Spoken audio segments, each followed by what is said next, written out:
Hello and welcome back. In this series, we are going to start the revision of ethics, complete revision of ethics हम करेंगे and this will be a short crash course जिसमें हम सारे topics जो ethics के related है उनको discuss करेंगे। आज हमारा पहला वीडियो है जिसमें हम सिलेबस को डिस्कस करेंगे, क्या क्या पॉइंट्स मेंशन है सिलेबस में related to ethics GS paper 4 उनको हम डिस्कस करेंगे एंड सब्सिक्वेंट वीडियोस में हम शॉर्ट में समझने की कोशिश करेंगे। जो भी टर्म्स सिलेबस में मेंशन है हमारा फोकस उन पे रहेगा एंड एट द एंड सारे सिलेबस को कंप्लीट करने के बाद हम केस स्टडीज़ को सॉल्व करेंगे और जो कॉन्सेप्ट्स जो टर्म्स हमने एथिक्स के फर्स्ट एंड सेकंड पार्ट में पढ़ी होंगी समझी होंगी उनको हम एम्प्लॉय करेंगे, उनको हम यूज़ करेंगे केस स्टडीज़ में। चलिए शुरू करते हैं। सिलेबस की अगर हम बात करेंगे, the first part of the syllabus जो सिलेबस में हमारे मेंशन है that is ethics and human interface. Ethics और ह्यूमन इंटरफेस के बारे में हमें बताना है, समझना है। एथिक्स एंड ह्यूमन इंटरफेस जो कि सिलेबस में मेंशन है, एथिक्स की एसेंस क्या है, क्या क्या डिटर्मिनेंट्स है एथिक्स के और कॉन्सिक्वेंसेस क्या है of ethics in human actions. यानी जब एक इंसान ह्यूमन एक्शन करता है, वो एक्शन हो सकता है किसी भी स्टेज पे, वो एक गवर्नमेंट सर्वेंट है, वो कोई वेलफेयर एक्टिविटी करता है या कोई पर्सनल लाइफ में कोई भी एक्शन करता है, तो एथिक्स के बिना पे जब वो एक्शन कर लेता है तो उसके कॉन्सिक्वेंसेस क्या है। इसके अलावा एथिक्स के डायमेंशंस के बारे में बात करेंगे। Ethics in private and public relationships, यानी एथिक्स का इस्तेमाल जो आप आपस में सोशल लाइफ में इस्तेमाल करते हैं उसमें एथिक्स का क्या इस्तेमाल है प्राइवेट लाइफ में और पब्लिक रिलेशनशिप्स में।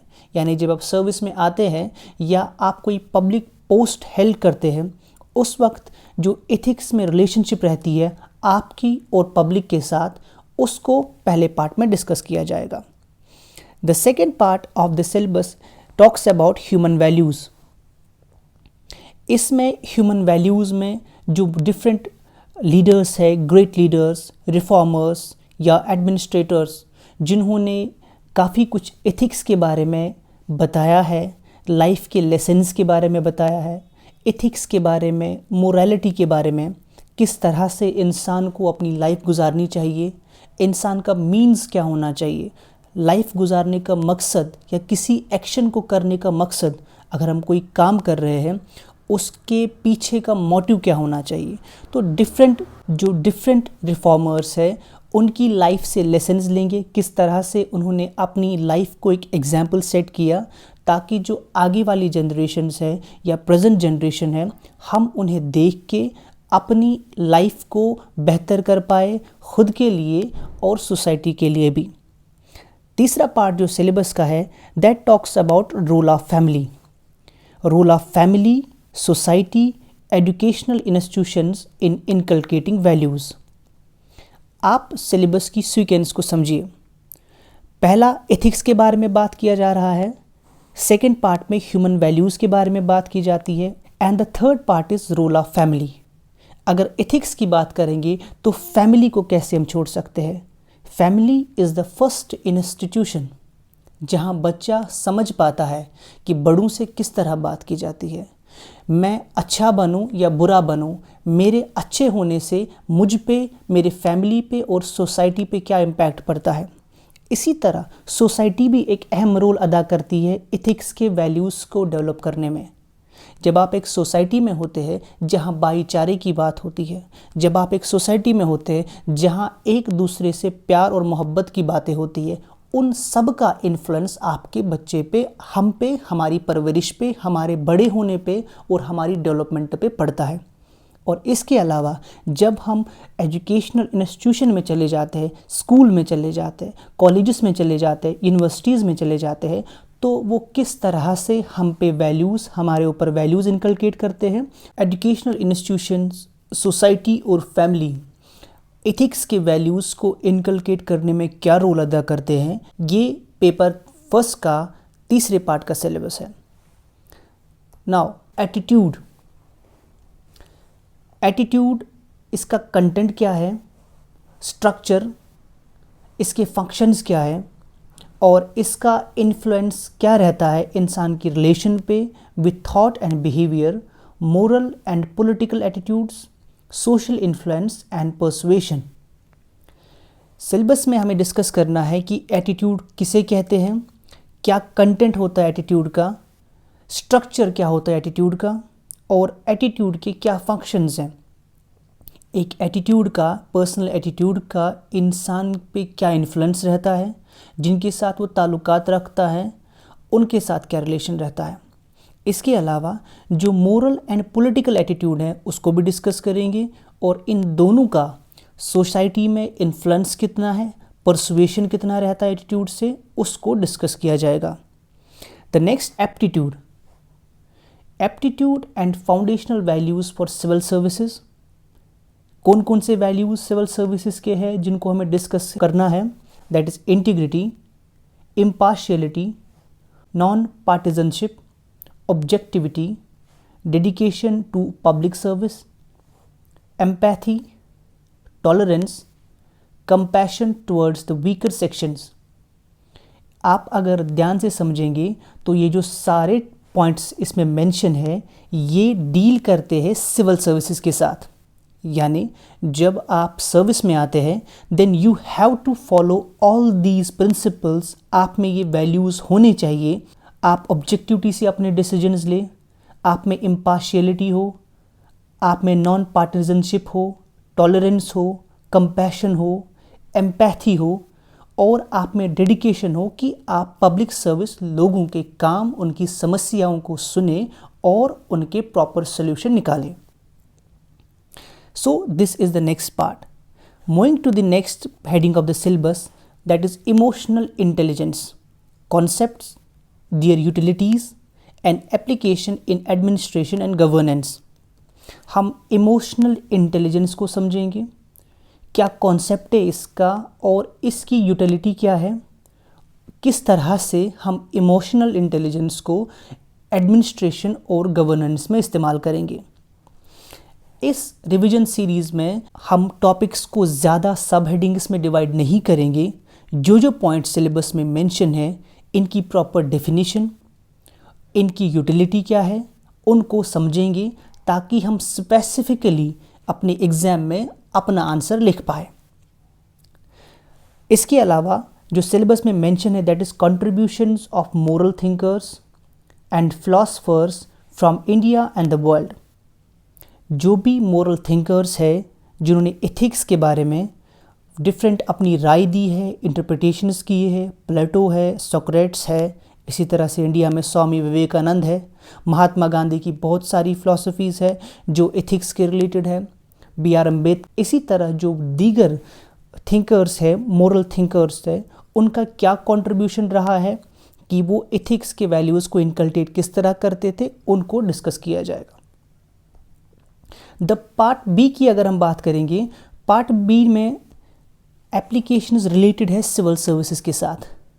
यानी जिस सर्विस के लिए आप पढ़ रहे हैं, चाहे वो यूपीएससी है या वो किसी स्टेट का पब्लिक सर्विस कमीशन है, उसके रिलेटेड एथिक्स किस तरह से अप्लाई होता है उनको डिस्कस किया जाएगा। Now this is the application part. Syllabus mention करता है कि इसमें हमें public and civil service values को समझना है, ethics in public administration, status and problems, ethical concerns, dilemmas in government and private institutions, laws, rules, regulations।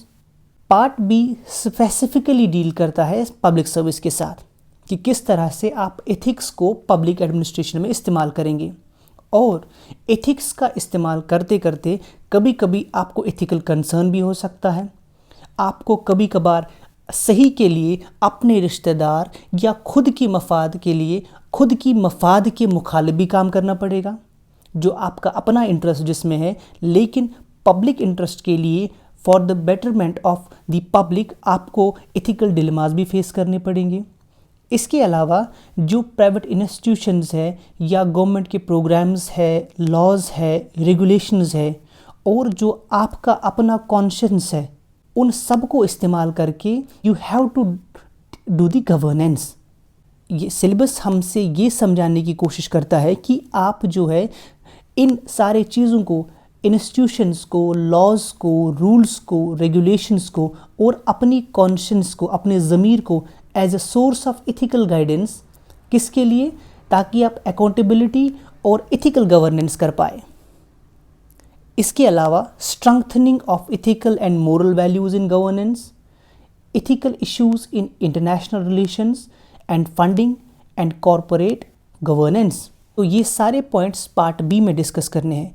इसके अलावा इंटरनेशनल रिलेशंस और फंडिंग के रिलेटेड भी जो एथिक्स के इश्यूज़ आते हैं उन्हें भी हम डिस्कस करेंगे। मैं किसी भी वीडियो को 30 मिनट से ज़्यादा नहीं रखूँगा। ये सारी एंटायर सीरीज़ इस तरह बननी चाहिए that you will give only half an hour of your day and at least complete the topic which is mentioned in your syllabus.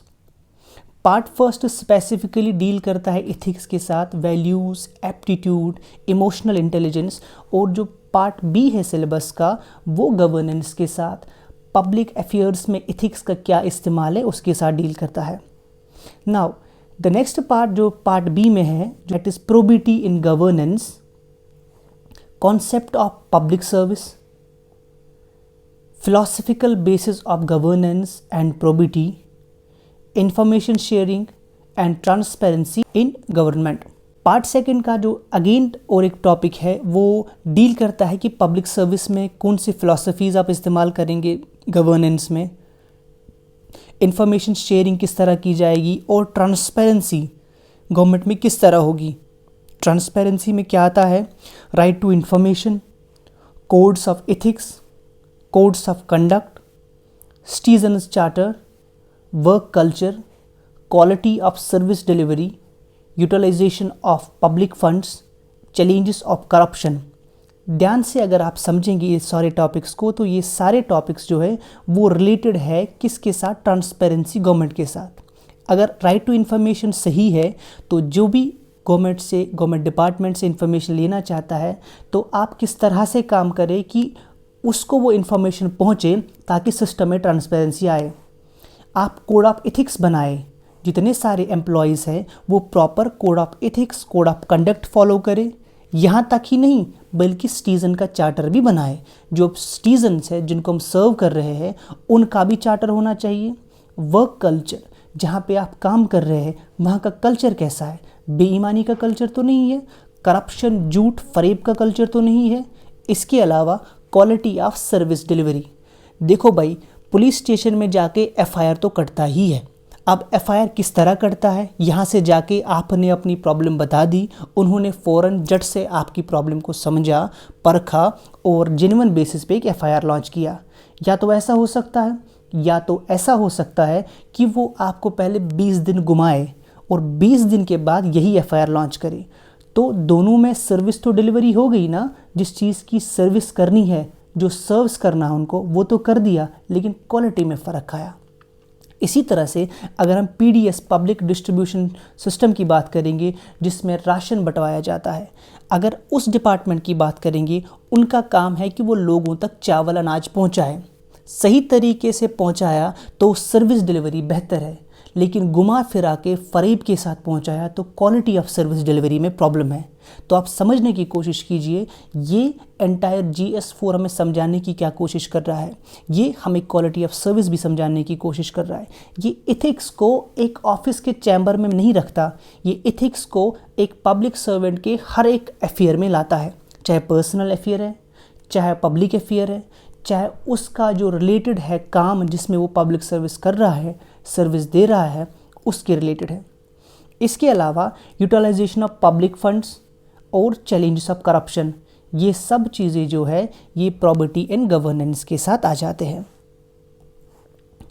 Now these are the 2 parts जिनमें हमारे एंटायर GS4 के syllabus को divide किया गया है। Now the next thing is case studies on एबो issues. जितने भी सारे अभी तक हमने इशू पढ़े, इनके बारे में हमें केस स्टडीज़ आ जाएंगी। हमारे पास केस आ जाएगा कि अगर फ़लानी चीज़ फ़लानी तरह से हो रही है, आप एक सिविल सर्वेंट हैं, आप डिस्ट्रिक्ट मजिस्ट्रेट हैं, आप वहाँ के SP है, आप रेवेन्यू ऑफिसर है, तो किस तरह से आप उस सिचुएशन को डील करेंगे। जब आपने समझा कि एक सिविल सर्वेंट के वैल्यूज़ में इम्पार्शियलिटी होनी चाहिए, एक सिविल सर्वेंट के वैल्यूज़ में ऑब्जेक्टिविटी होनी चाहिए, डेडिकेशन टू सर्विस होनी चाहिए, एम्पैथी होनी चाहिए, तो आप उस सिचुएशन को एसेस करके ये सारी टर्म्स का इस्तेमाल अपने आंसर में करेंगे ताकि बेहतर प्रेजेंटेशन हो आपके आंसर की, और आपको जो इवैल्यूएटर है वो एसेस कर पाए कि ये बंदा जो है पब्लिक सर्विस के लायक है। So the last part will be on the case studies, जिसमें हम इन्हीं कॉन्सेप्ट्स को इस्तेमाल करके केस स्टडीज़ को डिस्कस करेंगे। एज आई सेड कि मैं वीडियो को लंबा नहीं करूँगा। This is all about the syllabus. That was the part first, जिसमें हमने डिस्कस किया क्या क्या टॉपिक्स है, ब्रॉडली डिस्कस किया। एंड पार्ट सेकंड में भी, पार्ट बी में भी जो टॉपिक्स आते हैं उनको भी आपके साथ डिस्कस किया। होप कि आपको ये वीडियो पसंद आएगा। I will continue the entire series with stipulated time, चाहे कम ही इसको व्यूज़ आए, कम ही लोग इसको फॉलो करें, but I will keep this content whole available, ताकि जब भी आप चाहें you can go through videos और आप अपनी प्रिपरेशन को बेहतर कर पाए। Thank you so much for watching. Bye bye.